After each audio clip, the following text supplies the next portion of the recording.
Welcome to Jets Talk. My name's Ryan. I'll be your pilot. If you're new here, hit that subscribe button. If you've been here before, welcome back. I love having you here.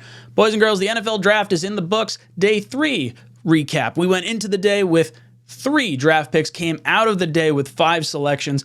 First up, Jets made a trade at pick 112. First pick of the day, make a trade with the division rival New England Patriots. We slide down to pick 120. We also pick up pick 184. With our first pick on day 3, we select Carter Warren, the local kid, offensive tackle from Pitt. He's from Paterson, New Jersey, so just like 20 minutes away from the stadium, Florham Park area. This guy is 6'6", 311 pounds. He's 24 years old. He's going to be more of a developmental offensive tackle, but he can play left tackle, can play right tackle. So this is someone that I think Jet fans are probably pretty cool with. We wanted tackle in the first round, didn't come to pass, and now you have Dwayne Brown, Mekhi Becton, Max Mitchell, and Carter Warren to kind of round out your tackle room, maybe the emergency situation of AVT as well. But now you have someone that can slot in and maybe be a long-term piece here.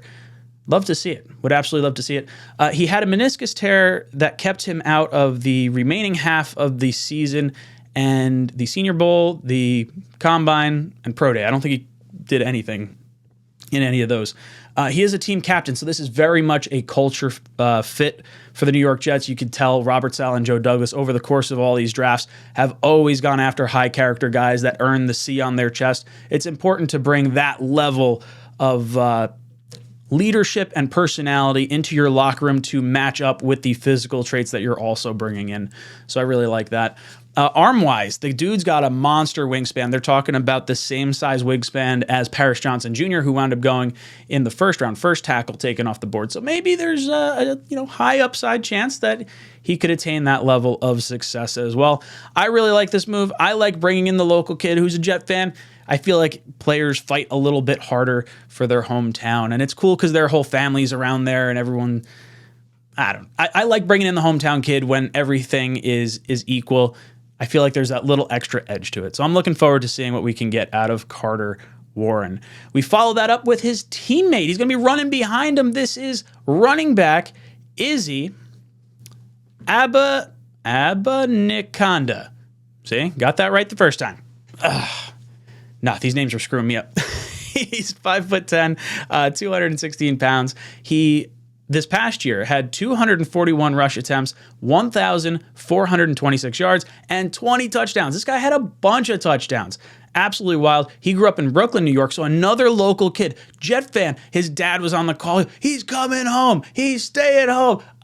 I love this. Again, local kid coming in. As a running back, the Jets, we heard they were looking at Jahmyr Gibbs at pick 15, possibly Bijan Robinson, if either one of those two guys fell. I did not view the running back position as such a high-level need for the New York Jets. I did think we needed to add someone here, and Joe Douglas has actually added a running back in every one of the drafts that he's had so far. We had LaMichael Pirine, we have Michael Carter, Breece Hall, and now Izzy to the hizzy, Abanikanda. Boom. Adding in fresh legs. Keep him going. Breece Hall may not be able to start the season. I think a lot of us sort of expect him to maybe hit the IR for the beginning parts of the season. Michael Carter, we're looking for a bounce-back year from him. And Bam Knight, we're hoping he can continue to trend in the right direction, and hopefully the maybe struggles at the end of last year were more due to the offensive line and lack of quarterback play. But this kid is a one-cut runner. Very, very fast, 4.4, 540 speed. He constantly falls forward. That's something I see in a lot of his scouting reports is like he'll get contact and still go forward, or he'll get like bumped or whatever and he'll still continue to fall forward, gaining that extra yard or two for you. And that's awesome. Look at how many yards. That's crazy amount of yards, touchdowns. Think about how many games you play in college. It's like 5 less than in the pros. So can this kid provide a little bit of juice to our running back room? I think so. I'm very much looking forward to this. That was pick number 143. Then we go down. We're supposed to pick at number 170. The Raiders come up a call and they say, hey, we're coming up. And the Jets, I guess, really wanted to move back because they wound up dropping back like 30 picks. We get pick number 204 and 220. So you get, what was it, a 6th round pick and a 7th round pick, 2 rounds that we did not have picks in earlier today because we were doing a little bit of trading for Aaron Rodgers, so we had lost one of our later picks. But now we get to pick 184. This is the pick we got from the New England Patriots, the other pick, second pick we got from them. And we got linebacker Zaire Barnes out of Western Michigan. He's 6'1", 227 pounds. He had 206 tackles, 13.5 tackles for a loss, 4 sacks, and 6 fumble recoveries. Now, it's kind of weird because fumble recoveries aren't necessarily like a super reliable stat, but at least when I see this, I say, okay, this guy is around the ball. Even if he's not making the tackle, the fact that you're recovering the ball means you're in the vicinity and you're like getting yourself over there. So I really like that. Converted safety to linebacker. We've seen this with Joe Douglas and Jeff Ulbrich in the past with Nasseraldine and Sherwood. Both guys that were safeties came in and started playing linebacker. This guy's already made that transition, but fits the mold. He did miss 2020 with an ACL, and he's projected to be, I think, a little bit more of a special teams player, at least to start out. We'll see how much responsibility you give him. If he keeps building everything up, then maybe he cracks into the lineup. Who knows? But rounding out your special teams unit, especially when we've had issues, particularly 2 punt return issues last year, one of which seriously caused us that damn Patriot game. So it would be nice if the pick we got from the Patriots is the guy that ultimately maybe tackles the punt returner for the Patriots that won't let them win another game. Silly thing to wish for. But yes, very much like the addition here at this point. I think it's a high upside kind of pick. He actually had a highlight of himself hitting Izzy Abanikanda, our other 5th round pick that we just talked about. That was one of like the clips they were showing. I was like, oh, everyone's literally involved. Carter Warren's blocking for Izzy, who gets tackled by Zaire Barnes. So everyone's on the highlight. I can show one clip for basically all 3 of our picks that we just made. Pick 204 comes around, and the Jets select safety out of LSU, Jarrick Bernard Converse. He's 6'1", 198 pounds. This kid was a transfer from Evangelical Christian Academy. I think that's correct.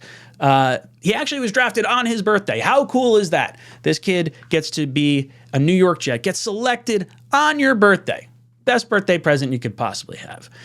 He had 591 snaps this past year, 14 stops. He had a quarterback rating when targeted of 104.8. That is not very good, but he is a very long, lanky kind of guy. They're projected. I've seen him projected as like a free safety ball hawk kind of dude. He tracks the ball really well.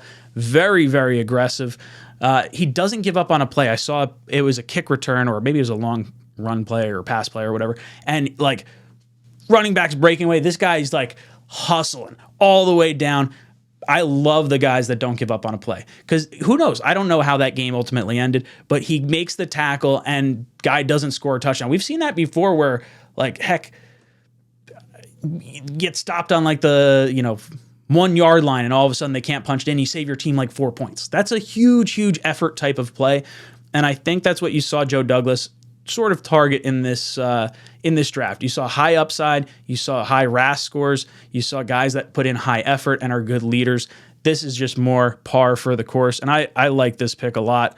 As far as our final pick goes, round 7, pick 220, the Jets go with an athletic freak. This is Zach Kuntz, is how you say that last name. I may have screwed that up a few times, and there was plenty of pretty funny comments throughout the live draft about this, but we were very happy with this guy. 6'7", 255 pounds. He's 23 years old, and this dude is an absolute monster. Look at his friggin' spider chart. It's basically a damn circle. Like, incredible. Absolutely awesome. This guy blew up the combine.